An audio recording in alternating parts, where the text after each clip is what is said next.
تفسیر صافی، تالیف مفسر محمد بن مرتضی المعروف ملا فیض کاشانی، ترجمہ و تلخیص مولانا سید تلمیذ حسنین رضوی، شائع کردہ ادارہ نشر دانش نیو جرسی امریکہ۔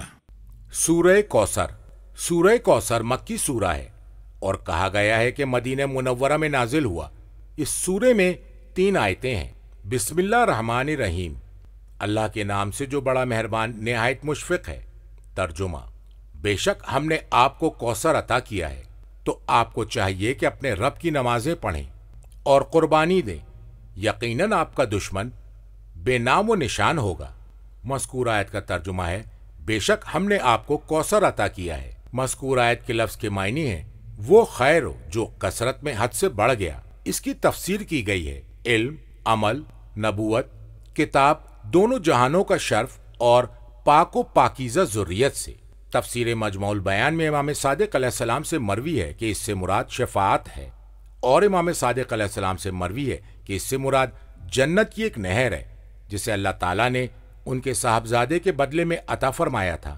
تفسیر قمی میں ایسی ہی روایت موجود ہے۔ کتاب مالی میں ابن عباس سے مروی ہے، فرمایا کہ جب رسول اللہ صلی اللہ علیہ وآلہ وسلم پر انا اعطینا کل کوثر کا سورہ نازل ہوا تو حضرت علی ابن ابی طالب علیہ السلام نے ان سے دریافت کیا، یا رسول اللہ کوثر کیا ہے؟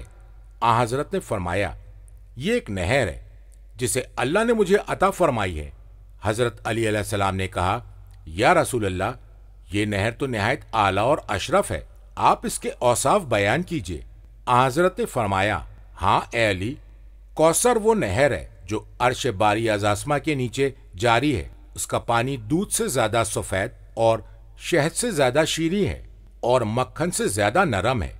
اس کے سنگریزے زمرد، یاقوت اور مرجان ہیں، اور اس کی گھاس زعفران ہے، اور اس کی مٹی مشک و عنبر ہے، اور اس کی بنیادیں عرش الہی عز و جل کے نیچے ہیں۔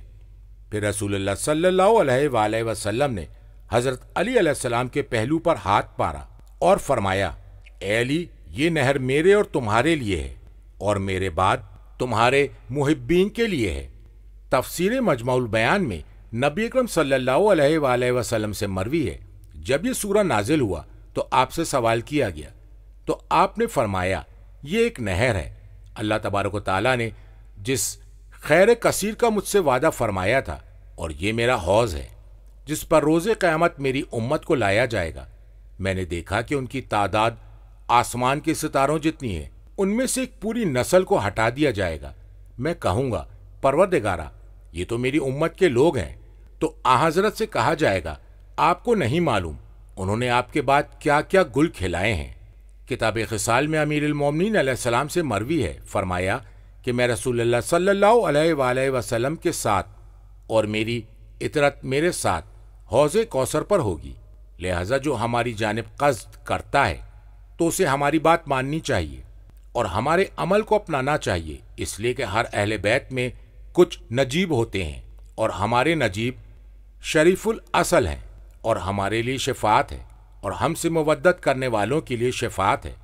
لہذا حوض پر ہم سے ملاقات کرنے کے لیے ہمت و کوشش کرو، اس لیے کہ ہم حوض سے اپنے دشمنوں کو ہٹا دیں گے اور اپنے احبا دوستوں اور اولیاء کو اس سے سیراب کریں گے۔ جو بھی اس سے ایک گھونٹ پی لے گا تو اس کے بعد کبھی پیاسا نہ رہے گا۔ ہمارے حوض میں 2 شاخیں ہوں گی جو جنت سے جاری ہوں گی، ان میں سے ایک کا نام تسنیم ہے اور دوسری معین ہے۔ اس کے دونوں کناروں پر زعفران ہے اور اس کی کنکریاں لولو موتی ہے، اور وہ کوثر ہے۔ مذکور آیت کا ترجمہ ہے، تو آپ کو چاہیے کہ آپ اپنے رب کی نماز پڑھیں اور قربانی دیں۔ آپ نماز میں مداومت کریں، اسے دوام بخشیں۔ مذکورہ آیت کے لفظ کا مفہوم مجموع البیان میں امام صادق علیہ السلام سے مروی ہے کہ دونوں ہاتھوں کو اپنے چہرے کے مقابل بلند کریں، اور ایک روایت میں ہے، فرمایا اپنے ہاتھوں کو اٹھا کر ایسے کرو، یعنی نماز شروع کرتے وقت اپنے ہاتھوں کو قبلہ رخ بلند کرو۔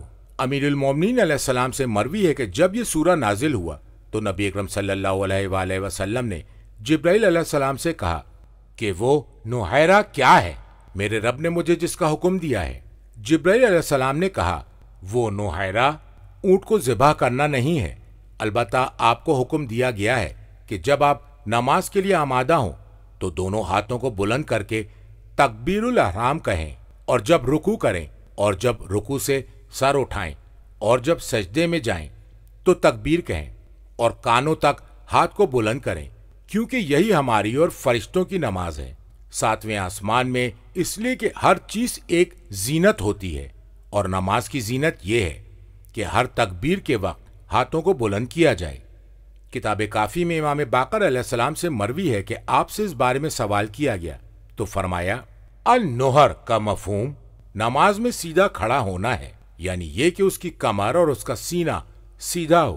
میں فیض کاشانی کہتا ہوں تفسیر عامہ میں ہے کہ نماز سے مراد عید کی نماز ہے، اور نہر سے مراد قربانی کا جانور ذبح کرنا اور قربانی دینا ہے۔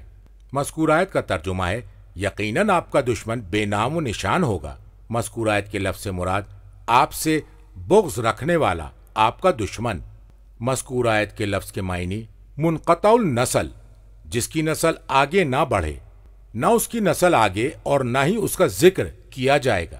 لیکن اے نبی، جہاں تک آپ کا تعلق ہے تو آپ کی ذریت اور آپ کی اچھی شہرت اور آپ کے فضل و کرم کے آثار قیامت تک باقی رہیں گے، اور آخرت میں آپ کو وہ کچھ ملے گا جس کی توصیف بیان نہیں کی جا سکتی۔ تفسیر قمی میں ہے فرمایا کہ رسول اللہ صلی اللہ علیہ وآلہ وسلم مسجد میں داخل ہوئے اور وہاں عمرو بن العاص اور حکم بن العاص موجود تھے۔ عمرو نے کہا، یا ابا الابتر، اے ابتر کے باپ، اور زمانہ جاہلیت میں جس کی اولاد یعنی بیٹا نہ ہو اسے ابتر کہا جاتا تھا۔ پھر عمرو نے کہا کہ میں محمد سے دشمنی رکھتا ہوں، تو اس وقت اللہ تعالیٰ نے یہ سورہ نازل فرمایا، ان شانئک ھو الابتر، یعنی آپ کا دشمن ابتر ہوگا، یعنی نہ اس کا دین ہوگا اور نہ ہی نسب ہوگا۔ کتاب ثواب الاعمال اور تفسیر مجموع البیان میں امام صادق علیہ السلام سے مروی ہے کہ جو بھی انا اعطینا کل کوثر پڑھے گا اپنی فرض اور نافلہ نمازوں میں، تو اللہ تبارک و تعالیٰ اسے قیامت کے دن حوض کوثر سے سیراب فرمائے گا، اور اس سورے کا بیان کرنے والا رسول اللہ صلی اللہ علیہ وآلہ وسلم کے پاس طوبہ کی بنیاد میں ہوگا۔